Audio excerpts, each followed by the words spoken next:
समुच्चय दुनिया यह बात को जानती है कि अच्छा का परिणाम अच्छा होता है और बुरा का परिणाम बुरा होता है। फिर भी कुछ लोग अज्ञानवश बुरा करते हैं और परिणाम अपने जीवन में अच्छा खोजते हैं। नहीं ना होगा। सदगुरु बीजक में कहते हैं, करे बुराई सुख चाहे, कहू कैसे होए, रोपे पेड़ बबूल का आम कहाँ से होए। यदि हम बुराई रूपी वृक्ष को लगाए हैं तो फल तो बुराई नहीं मिलेगा।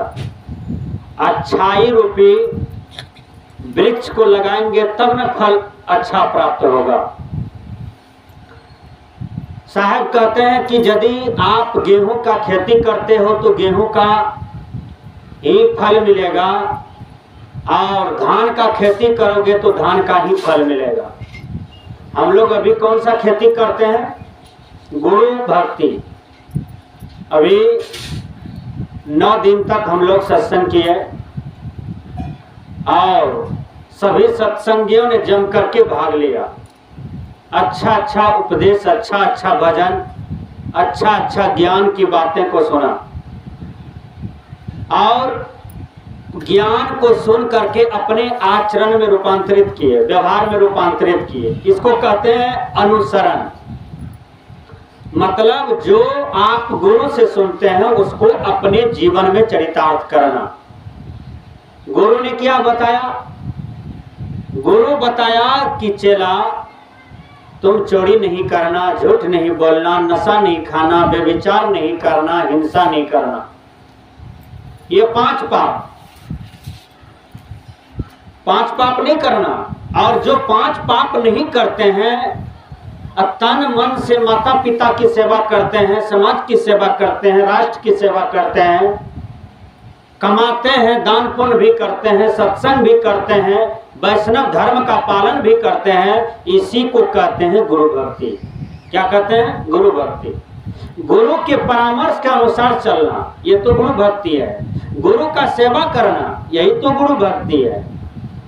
तो संसार में सबसे श्रेष्ठ है गुरु की भक्ति।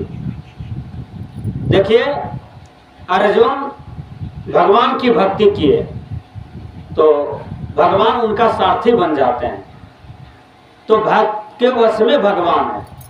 कुछ लोग क्या कहते हैं? ये है गीता का ज्ञान, जैसा कर्म करोगे इंसान वैसा फल देगा भगवान। ये है गीता का ज्ञान, जैसा कर्म करोगे इंसान वैसा फल देगा भगवान। गीताकार भी कहते हैं, गीताकार का मतलब भगवान कृष्ण। भगवान कृष्ण कह रहे हैं कि हे अर्जुन, तुम कर्म करते चलो लेकिन फल की इच्छा मत करो। आप लोग श्रद्धा से किसी महात्मा के चरण में 10 रुपया रख देते हैं, कभी मिश्री रख देते हैं, कभी फल रख देते हैं, कभी 1 किलो चावल रख देते हैं, तो क्या ये कर्म नहीं है? ये भी कर्म है और इनका भी परिणाम आपको मिलेगा। अब नीम का कीड़ा है, नीम का कीड़ा कितनों चाह ले कि हमको चीनी के हौद में रख दे, रखियो देगा तो उसको चीनी पसंद नहीं होगा। क्यों? वो जीवन भर तीत में रहा है, तीत में जन्म लिया है, तीते भक्षण करता है और तीते में मर जाता है, उसको तीते प्रिय है।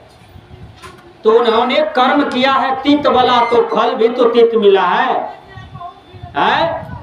मिठास कर्म से, और चुट्टा के आगे में बहुत आदमी चीनी फेंक देता है, मिश्री फेंक देता है। वह चुट्टा मिश्री को, चीनी को चोरता है, मीठा चीज को सोचता है।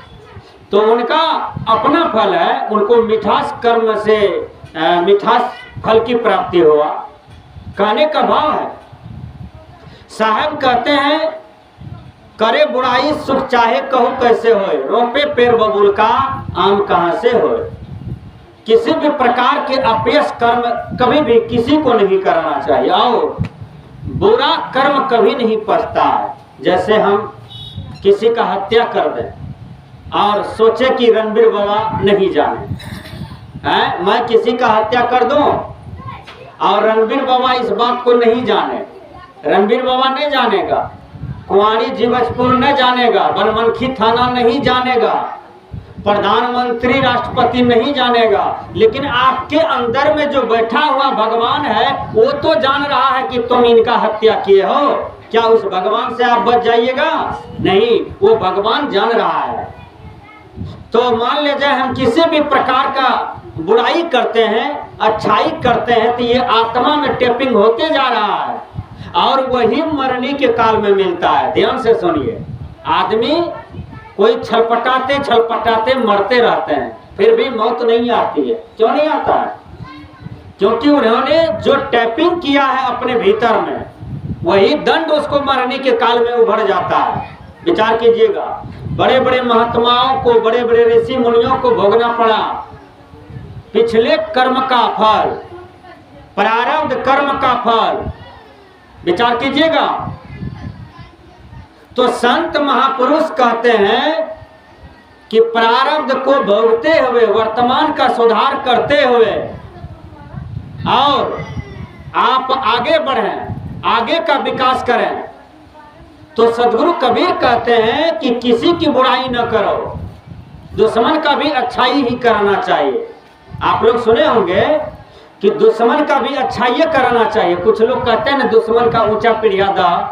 आप लोग बोलते हैं ना, दुश्मन आवे तो ऊंचा पीढ़िया दा, नहीं कहे। कहने का भाव है कि यदि दुश्मन आपका अहित चाहता है तो आप उनका भला करें। एक आदमी को 3 बेटा था, ध्यान से सुनिए। तो बाबूजी तीनों बेटा को बुलाए, कहा बेटा, बड़ा बेटा से पूछा तुम कौन सा बढ़िया काम किए हो? कहा बाबूजी, एक आदमी भूखा था, बाहर से आ रहा था, तो उसको हमने भर पेट खिलाया, टका भी दिया। जीवन में हमने वही अच्छा काम किया। मझला बेटा से पूछा कि बेटा तुमने कौन सा अच्छा काम किया? तो उसने कहा बाबूजी, हम एक रोज आ रहे थे और एक आदमी रो रहा था, तो मैंने पूछा आप क्यों रोते हैं? कहा हमारी पत्नी बीमार है, उसको इलाज कराने के लिए रुपया नहीं है। तो बाबूजी हमने 5000 टका उसको दे दिया। अब कौन था नहीं था हम नहीं जानते हैं, लेकिन उसका आंसू हम पोंछ दिए। बाबूजी दोनों बेटा का पेट थपथपाया, कहा बेटा बहुत बढ़िया काम किया है। किसी का आंख का आंसू पोंछना ये बहुत बड़ा धर्म है। तब छोटका बेटा से पूछा बेटा तुमने इतना दिन में कौन सा बढ़िया काम किया है? कहा बाबूजी आपका जो जानी दुश्मन है वो एक दिन आ रहे थे और दारू की नशा में था, शराब की नशा में था। दारू शराब एकदम पिए हुए था, अपने आप में नहीं था, उसको होश हवास नहीं था। टगदे झुकते बकते चकते आ रहा था और नदी की तरफ ही जा रहा था। नदी में एक बांस पानी था, वो डूब जाता बाबूजी। एक लग्गा ही नदी था, वो तब तक में उसमें कूदता, तब तक में हम उसको पकड़ करके उसका घर पहुंचा दिए। यानी आपका जो दुश्मन है उसका प्राण का रक्षा हमने कर दिया। बाबूजी उस बेटा को दोनों माथा पर हाथ दे दिए और कहा बेटा तुम दुश्मन का भी प्राण रक्षा किया है, इसलिए तुम दुनिया में सबसे बढ़िया काम किया है।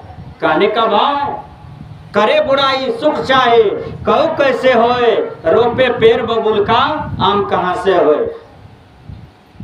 बबूल का पेड़ में आम नहीं होता है, इसलिए कौन सा पौधा लगाना चाहिए? आम का पौधा लगाना चाहिए। संत कहते हैं कि अच्छा किए हो तो अच्छा ही होगा, यदि बुरा किए हो तो बुरा ही होगा।